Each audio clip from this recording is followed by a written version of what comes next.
Muy buenas tardes, queridos suscriptores y suscriptoras de mi canal de YouTube. Son las 3:07 de la tarde.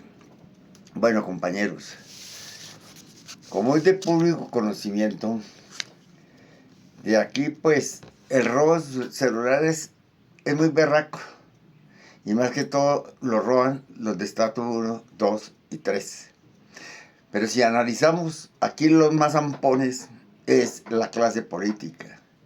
De tal Pablo tal astilla, así como Iván Duque fue un ampón en sus 4 años de gobierno, donde se robaron muchos billetes, de entre esos 3.000 millones de pesos, con el cuento que han matado alias el Mordisco, y con su ministro de Defensa, exministro de Defensa Molano, se robaron 3.000 millones de pesos. Y sí, Iván Duque Márquez. Y entonces para ellos no hay cárcel, ni para la mamá de Iván Duque, alias la madrina. La delincuente esta se robó como 28.000 bienes de la Sociedad de Activos de Colombia, Sociedad de Activos Especiales. Y está la hora que la fiscalía no funciona, procuraduría menos, los jueces ni magistrados, esa porquería no funciona nada de eso. Aquí estamos en manos en trampones de estrato 10. ¿Sí? ¿Cuál era un tipo que le robó un celular a alguien? Pero la que se robó 28.000 bienes de los narcotraficantes, de los mafiosos, de los paramilitares, del que sea. Y para allá no hay cárcel. ¿Cómo es el colmo de que esta es la justicia? ¿Ah? Justicia de Colombia no es sino perversa, corrupta y degenerada. Jueces, la mayoría de jueces, ampones. Magistrados, eso ni decir. Y el procurador, aliado a Registrador General de la Nación y a la Fiscalía para hacer fraude electoral el próximo 31 de mayo. Por eso todo el pueblo comienza a estar alerta en la jugada. Entonces les voy a compartir un video de giro a la izquierda para que ustedes analicen cómo han saqueado el país. La doctora Amalia Pérez Parra fue nombrada por el presidente Gustavo Petro y ha hecho un trabajo totalmente bien, donde la SAE se la quitó a la mafia de la derecha, donde ellos, todas las propiedades de que extinguía la SAE, se la entregaban a los mismos narcoparamilitares, amigos de Uribe, amigos de Iván Duque, de Juan Manuel Santos, de todos los sinvergüenzas. Pero Ortega está funcionando muy bien porque le está dando a la gente que fue expropiada de sus tierras. Y este gobierno llegó para poner orden. Y el que viene más adelante, el de Iván Cepeda Castro, pues va a estar mucho mejor porque Gustavo Petro nos deja un legado para todo el pueblo colombiano y hay que aprender de él. Entonces, compañeros, Amalia Pérez es una gran luchadora. Le tocó ir a averiguar sobre las masacres del Salado, El Aro, Ovejas, lo del Club Nogal. Cuando estallaron ese carro bomba del Club Nogal, allá estaba la señora Marta Lucía Ramírez reunido con Carlos Castaño o Mancuso, con todos esos paramilitares que se reunían allá, porque ese Club El Nogal era para las reuniones de los mafiosos narcoparamilitares y toda la clase política mafiosa. Allá se reúne esa gente, estrato 10, 12, a planear qué van a hacer contra el presidente Gustavo Petro y contra el pacto histórico y contra la democracia. Club Nogal siempre se caracterizó eso, porque recibió a la mafia. Entonces, compañeros, les voy a compartir el video. Saquen sus conclusiones y seguir apoyando a la doctora Amalia Pérez Parra. Compañeros, durante el gobierno Duque interceptaron a su mamá hablando con la lobista corrupta sobre los bienes de la SAE, los predios incautados al narco. La llamaban la madrina. En el audio, el coronel enlace de la SAE le dijo a la madrina que tenían 28.000 predios disponibles y que solo tenía que decir en qué ciudades los quería. 28.000 predios del pueblo. A memoria institucional, la doctora Pérez asume la SAE, consolidando una vida de irrestricta defensa de derechos humanos tras sobrevivir al exilio por investigar el Aro y Mampuján. Mientras la madrina Duque quería los predios para sus proyectos, las madres de Soacha, las comunidades indígenas desplazadas y los campesinos sin tierra los están recibiendo hoy. Compañeros, el contraste no puede ser más claro. Bajo el uribismo la SAE era un botín. Bajo el cambio es la herramienta para devolverle al pueblo lo que la mafia le robó. Esa es la diferencia. Compañeros, bienvenidos a la historia de la mayor transformación de justicia social que ha vivido Colombia en su época reciente. Durante décadas nos acostumbramos a que las entidades del Estado fueran un botín de guerra para las mafias. La Sociedad de Activos Especiales, la famosa SAE, era el paraíso de la corrupción. Era el lugar donde iban a parar las haciendas, los edificios y los miles de millones de pesos incautados al narcotráfico, solo para terminar siendo repartidos a dedo entre los políticos de turno, los clanes regionales y los amigos del poder. El cinismo de los gobiernos anteriores llegó a niveles que producen asco. No podemos olvidar cómo, durante el gobierno de Iván Duque, la SAE fue el epicentro de escándalos vergonzosos. Las investigaciones periodísticas y los audios filtrados por la justicia revelaron una presunta red de tráfico de influencias donde se mencionaba constantemente a alias La Madrina, que no era otra que Juliana Márquez. A mí me daría pena que dijeran que mi mamá es ladrona ampona y a Iván Duque no, le da igual porque toda la familia es así, desde el papá. La mismísima madre del entonces presidente de la República. El nivel de podredumbre era total.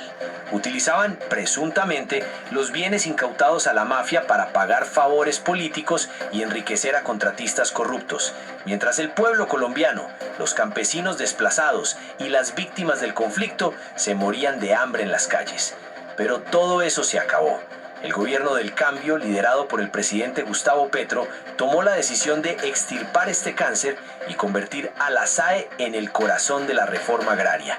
Y para limpiar esta entidad, Petro no nombró a un politiquero de corbata, sino a una verdadera heroína de la patria, la doctora Amelia Pérez Parra, una autoridad absoluta en materia de criminalística y una defensora inquebrantable de los derechos humanos. Para entender por qué los corruptos y las mafias le tienen terror a esta mujer, hay que conocer su historia.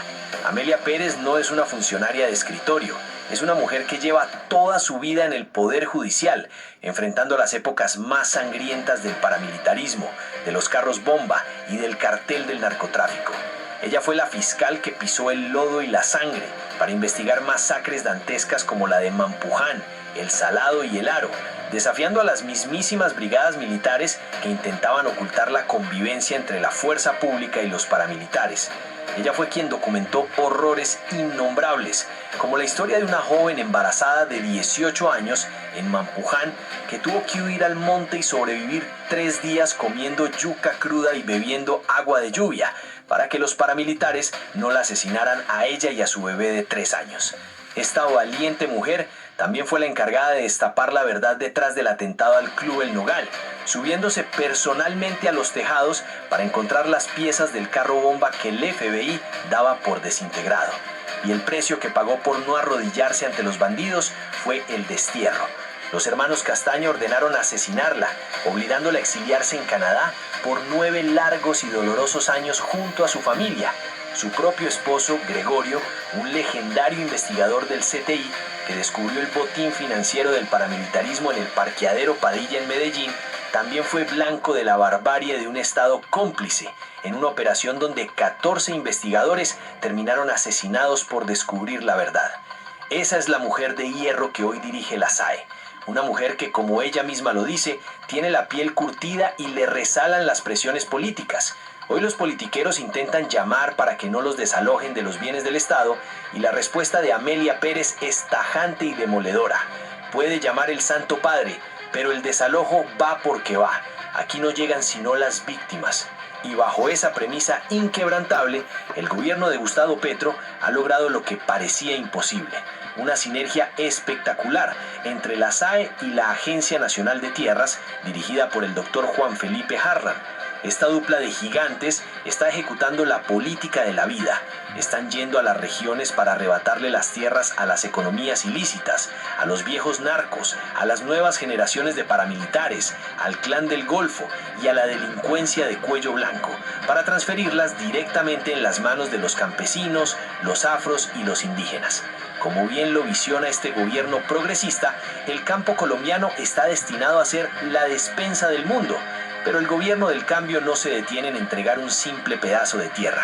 Frente a las mentiras de la derecha que dicen que entregan tierras pero no se hace nada, la realidad es abrumadora. La SAE y la Agencia Nacional de Tierras están entregando bodegas, vehículos y medios de producción para que el campesinado sea exitoso. Los resultados están a la vista de todos. En Cachenche, Bolívar, las comunidades ya tienen producción de pollos y le venden huevos a las firmantes de paz de La Guajira. En Restrepo, Meta, las valientes mujeres víctimas de la masacre de Mapiripán recibieron un predio incautado y hoy tienen espectaculares proyectos de piscicultura, yuca y plátano. En Antioquia y el sur de Bolívar le están quitando minas de oro a los grupos armados. En Cartagena, los grandes edificios incautados a la mafia hoy le pertenecen a organizaciones de mujeres. Y quizá el acto de justicia poética más hermoso de este gobierno ocurrió en Bogotá. Un inmenso inmueble incautado a la pirámide DMG fue entregado formalmente a las madres de los falsos positivos de Soacha, dándoles por fin una casa propia para construir su centro de memoria histórica. Es el Estado resarciendo el inmenso dolor de los 6.402 jóvenes asesinados por los gobiernos del pasado. Esto es a lo que le teme la extrema derecha. Le temen a un Estado que ya no protege a las madrinas ni a los testaferros, sino que usa su poder para devolverle la dignidad a Rosario, a María, a la mujer desplazada y al campesino sin tierra. La doctora Amelia Pérez lo resume con una frase que debería quedar grabada en el alma de nuestro país. Estos bienes no pueden retornar a quienes en su momento se los quitaron. Tienen que ser nuevamente para ellos, para las víctimas. Familia colombiana, esta es la verdadera paz. La paz no se firma en un papel.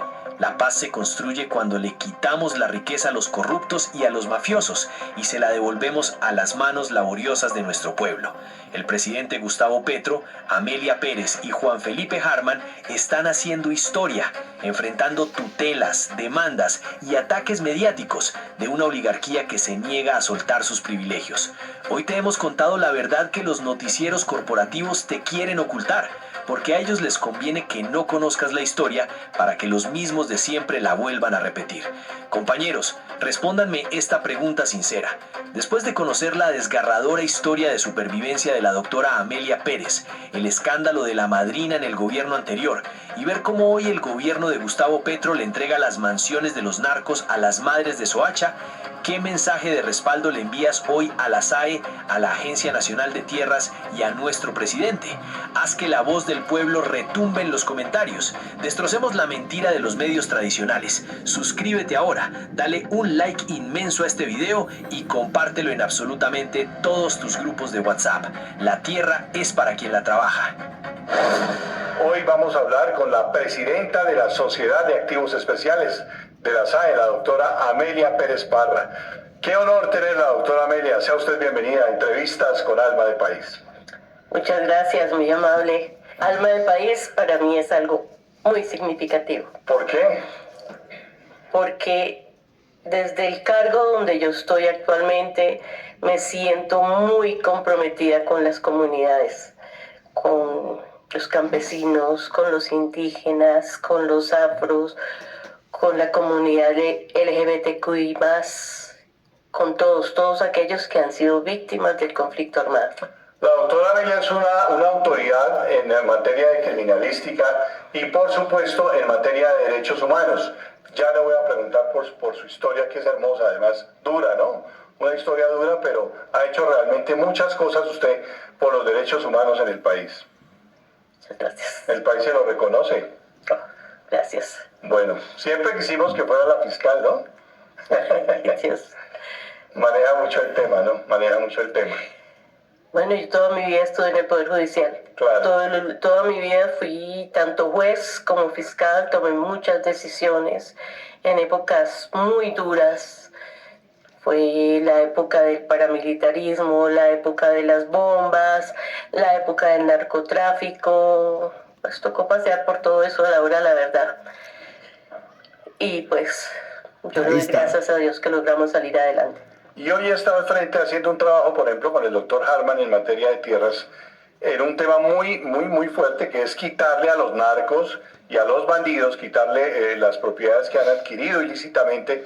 Y hoy le estamos entregando propiedades, le estamos entregando tierra a los campesinos, a las comunidades. Hábleme un poquito de toda esa lucha que están haciendo ahorita. Sí, ha sido un trabajo muy bueno con el doctor Felipe Harman, el director de la Agencia Nacional de Tierras.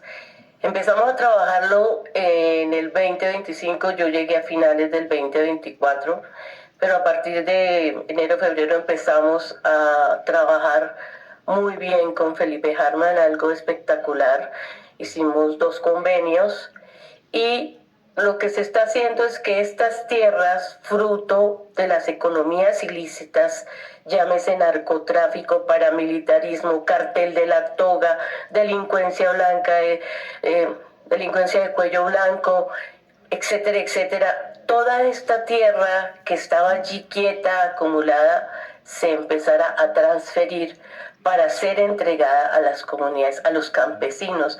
Yo siempre lo digo, el campo, y en especial en este país, el campo va a ser la despensa del mundo. Si lo dejan laborar, hacer, se va a poder sacar adelante. Yo escuchaba hace poco a alguien en uno de los medios decir, entregan tierras, pero no se hace nada. No, qué equivocado estaba ese señor. No recuerdo ni quién era, ni me interesa saberlo.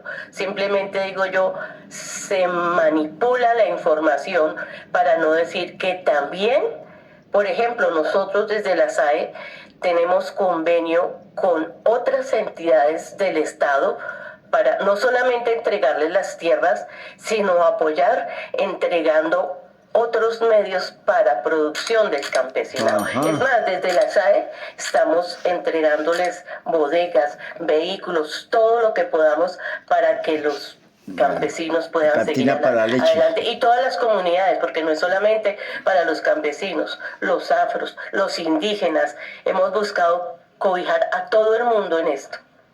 Al campesino le están entregando la tierra, pero le están dando también medios para que trabaje. Eso es grandioso. Sí, claro, claro. ¿En qué regiones están trabajando? Dios mío. Hablemos de resultados. Miremos, por ejemplo, ahorita que estuvimos en la conferencia de reforma agraria en Cartagena, visitamos solamente 3 de los predios que la SAE ha entregado y donde, por ejemplo, la OIM nos apoyó de lo que estaban haciendo estas comunidades. Están sembrando plátano, café, están sembrando yuca. También se entregó, por ejemplo, allá en Cachenche, también se entregó un predio.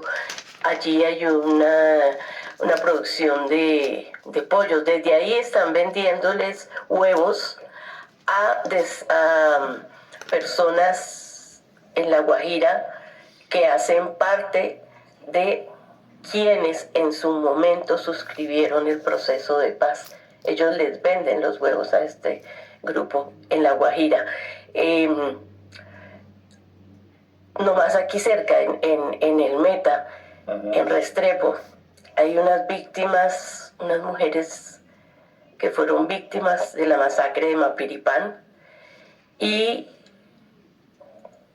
estas señoras, saliendo adelante, llegaron allí a este predio de la SAE, ya tienen, como dicen ellos, una plantación de peces, unos peces espectaculares. Fuera de eso tienen yuca, tienen plátano. Ellos no solamente se quedan con una cosa, sino muchos elementos más que van a servir para la canasta familiar, para ellos mismos y para las comunidades. ¿Y a quién le están quitando las propiedades? Todavía tenemos esos narcos viejos, Agacha, Pablo Escobar, pero hay hoy una generación nueva de narcos, de gente que está en la violencia, de paramilitares, de las guerrillas, que les están quitando propiedades, que hoy son nuevas generaciones. Sí, claro. Sí. Por ejemplo, ahí en la costa, en Córdoba, se recuperaron unos predios. Pero uno famoso de hace poquito, Sí. que incluso sacaron una medida de aseguramiento ordenando volver a reconstruir esa decisión y quedaban esos bienes casi que volando. Menos mal Harman alcanzó a ir a coger esas tierras. Ajá. Por ejemplo, otro sitio también donde la SAE estuvo recuperando predios, eso sí ya no fue con Harman, pero sí que tiene que ver con minería ilegal, que fue en Antioquia,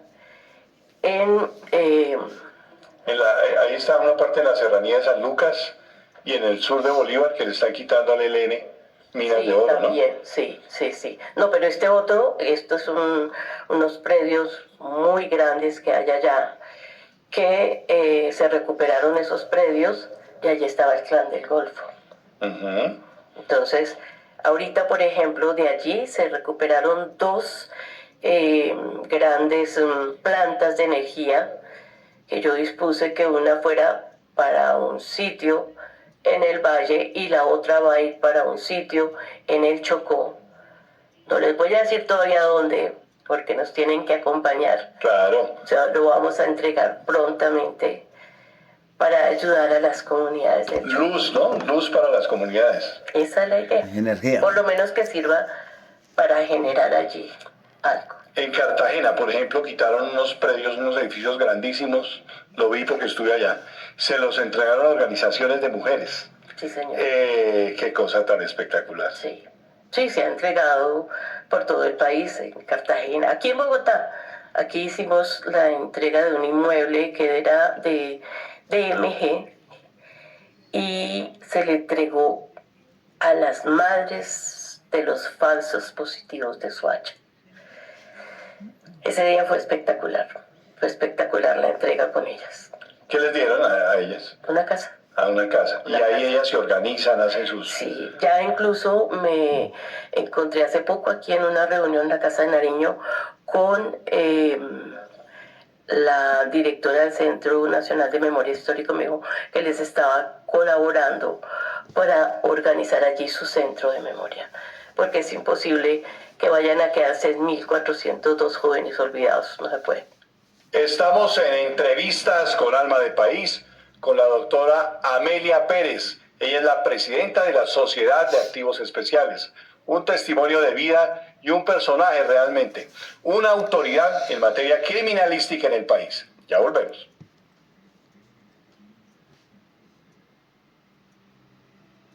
María se levanta antes de que salga el sol, trabaja por su familia y vuelve a casa a hacer cuentas para que todo alcance. Hoy, su historia, como la de más de 2.400.000 colombianos, empieza a cambiar con el aumento del 23% histórico al salario mínimo vital y la recuperación de las horas extras y los dominicales logradas con la reforma laboral. Porque cuando el salario alcanza, la dignidad también regresa a casa. Con dignidad cumplimos. Comisión de Regulación de Comunicaciones.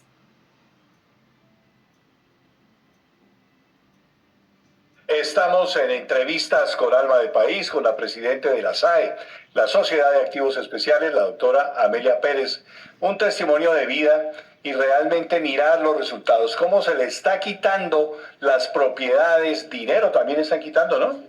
Están quitando automotores, de todo, a los mafiosos, a los bandidos, y se les está entregando a las comunidades, a la gente que nada Bandidos tiene, uribistas. y además con unas opciones para que trabajen la tierra y hagan cosas. Me imagino las presiones que están teniendo tan fuertes, ¿no?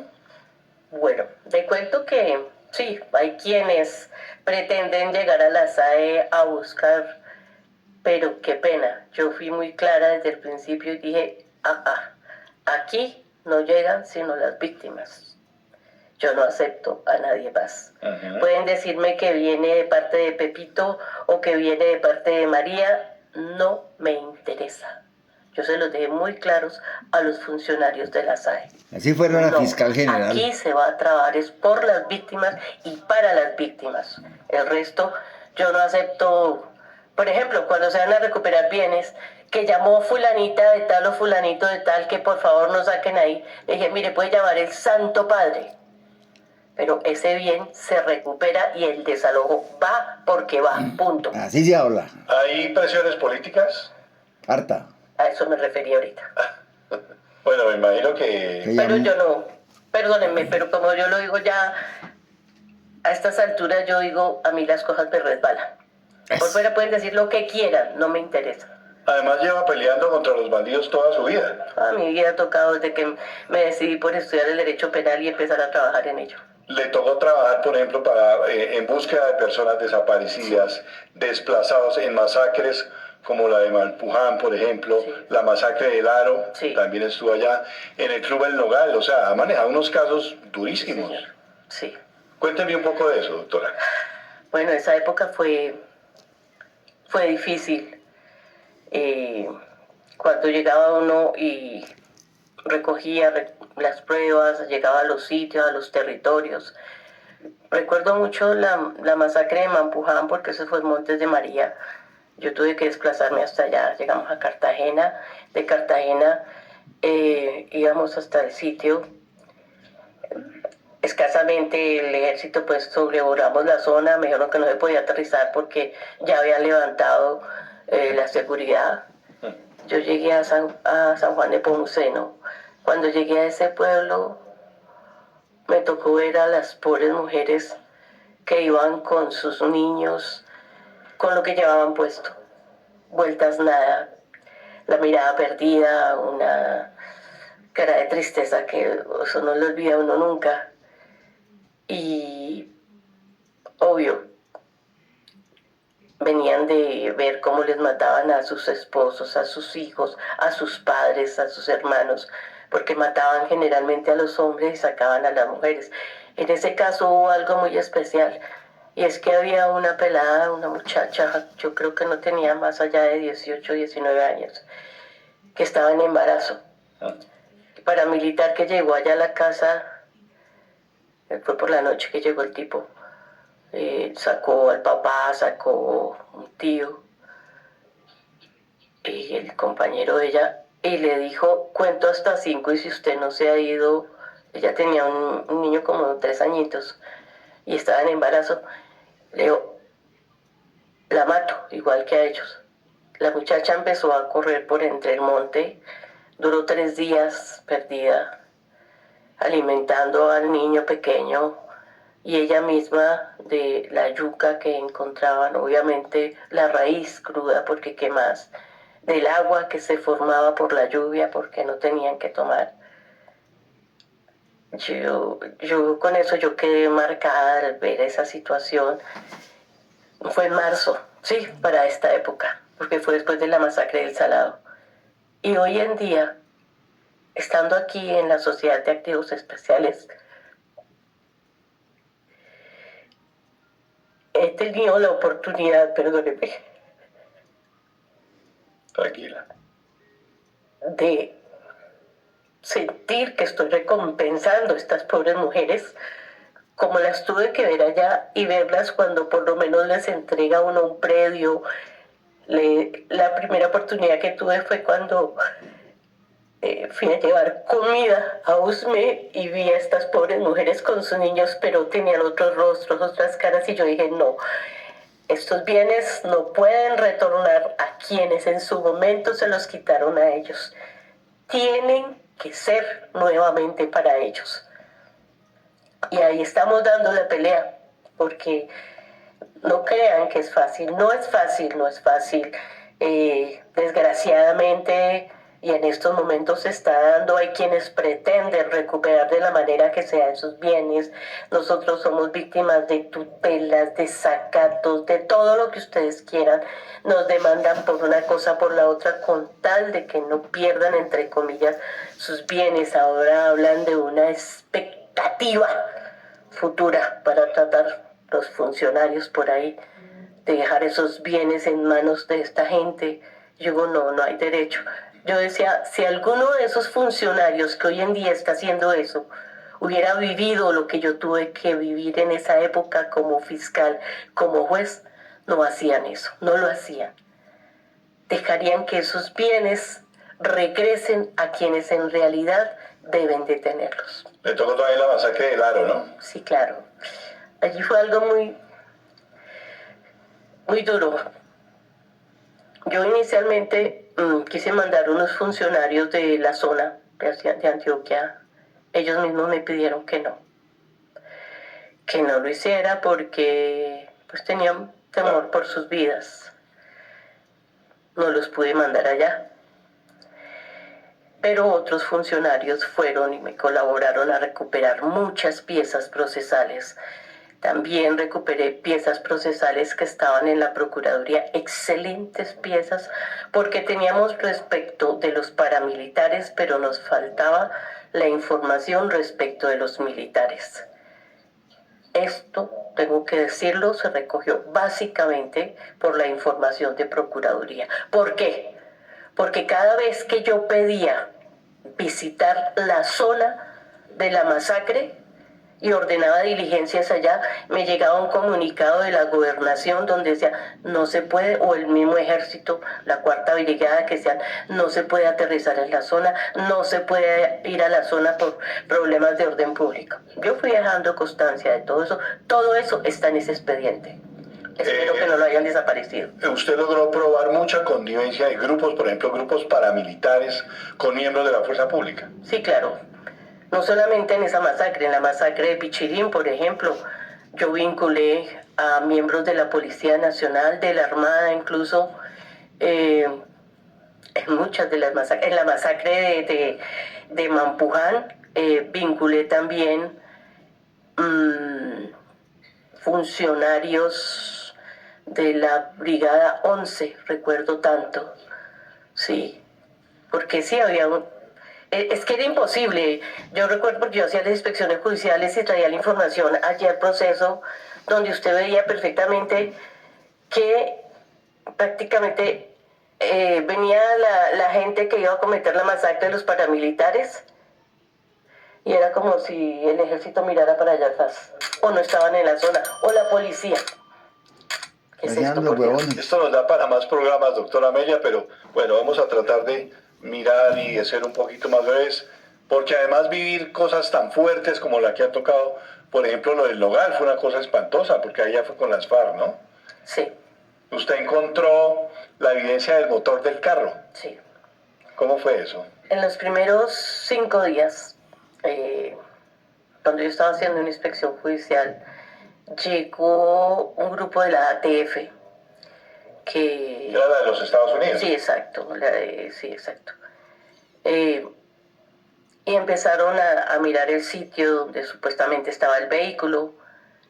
Yo subí, me acuerdo que una de las entidades que estaba allí decía, no, que fue este carro que está en tal piso, que no sé qué. ¿El carro bomba? Sí, entonces nos subimos con el señor de la ATF por los pisos, sí. Y él les dijo, no, ese carro no fue, porque ese carro quedó desintegrado. Cuando él dijo el carro quedó desintegrado, y llegó y dijo, no, eso tocaba mirar a los lados y caminar, y nos salimos. Nos encaramamos allá, voy a decirlo así, al techo, que sí, igual tejado, bueno, al techo de una de las casas vecinas. Porque claro, la onda expansiva botó todo hacia las casas, hacia el tejado de las casas. Allá nos subimos con el señor de la ATF y empezamos a mirar lo que había en el techo. Estando en el techo, se vio un pedazo de material que era de un vehículo que inmediatamente cuando lo vimos lo recogimos. Entonces el señor me dijo, es parte del vehículo. Entonces yo lo cogí, con el número que tenía ahí, llamé por radio y le pedí al CTI que me hiciera la identificación de ese vehículo para saber de dónde había salido, absolutamente todo el historial que se pudiera.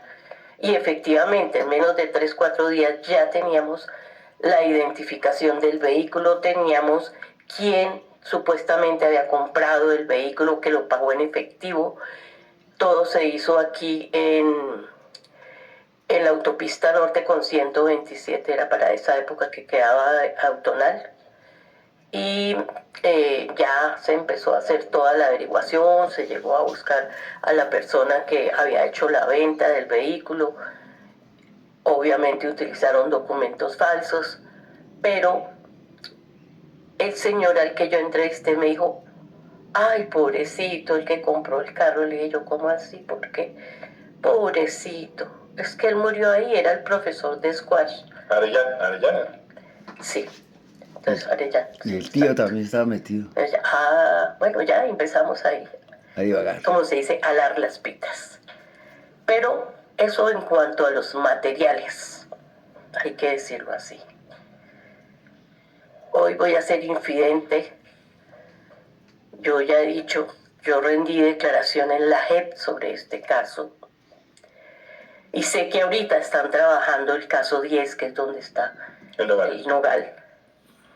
Yo hice una declaración ahí y yo espero que tengan en cuenta esa información que había allí.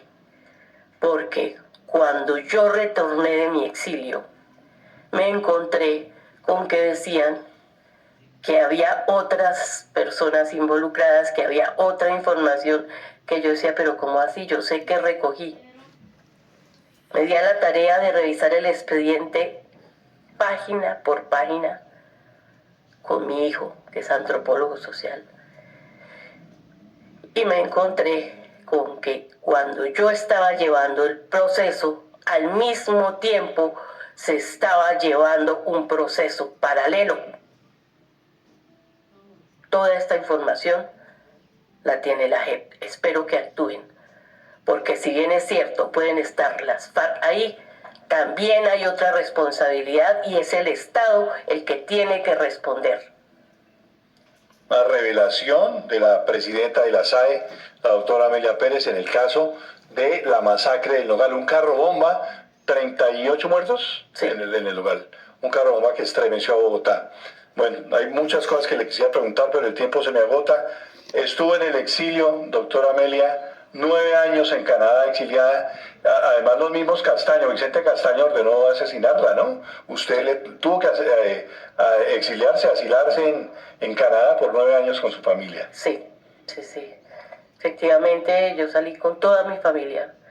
Porque yo sabía que si, por ejemplo, me iba, como me habían dado inicialmente la visa solo para mi esposo, que en paz descanse, mis 2 hijos y yo, iban a empezar a acosar a mi familia. Entonces yo decidí llevármelos a todos. ¿Y cómo le fue en Canadá? La vida del exilio es muy dura. Más cuando usted sale, usted se va y usted sabe que no es responsable de lo que le están diciendo que es en el país. Entonces siempre hay esa carga de que ¿por qué? ¿Por qué? Porque una cosa es irse de paseo, pero otra cosa es cuando usted tiene que irse a la brava, que sepa que usted no puede regresar a su país. Cuando yo regresé en el 2008, porque me tocó venir, fue terrible. Ya me habían dicho estando en Canadá que es que me habían librado una orden de captura por el caso del Nogal.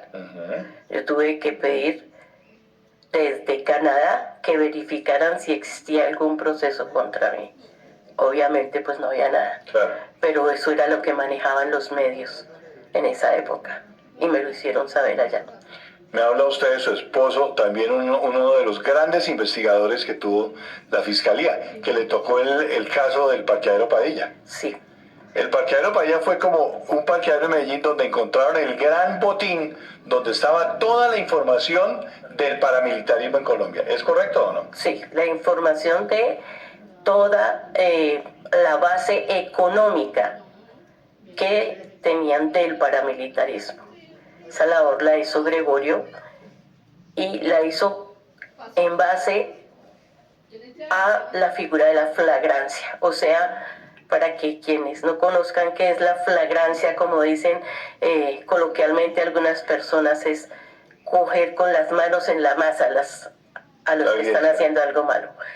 Él, desde que llegó a Antioquia, empezó a hacer ese trabajo, tuvo la información de que le entregó un ex AUC de unas líneas y unas direcciones. Él guardó las direcciones, pero empezaron a interceptar las líneas y ahí se iban dando cuenta de absolutamente todo lo que pasaba.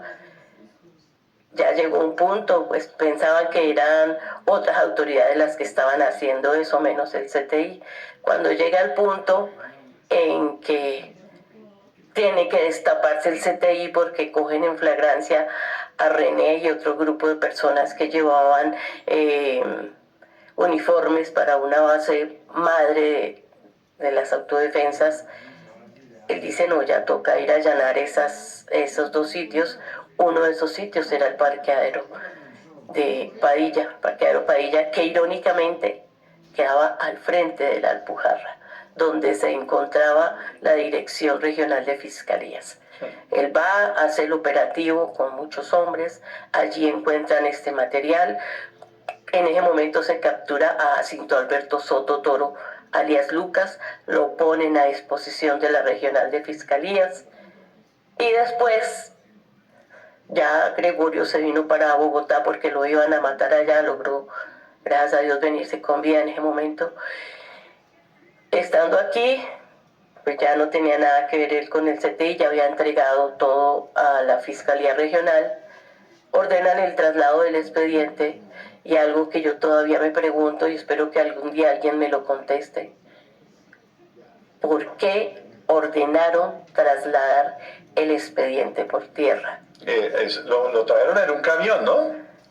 No, un camión no, lo traían en un carro, un campero seguramente, sí. No recuerdo exactamente ahorita, pero no tenía lógica que un expediente tan valioso, con esas piezas procesales tan importantes, lo trajeran por tierra. Después Castaño celebró que había recuperado las piezas que no quería que tuviera la justicia. Entonces, ¿qué pasó? ¿Interceptaron el carro? Sí, mataron a los funcionarios de CTI. Eso lo supimos cuando Gregorio tuvo que estar en una audiencia del Tribunal de Justicia y Paz de Medellín. A los que participaron en ese allanamiento casi todos los mataron, ¿no?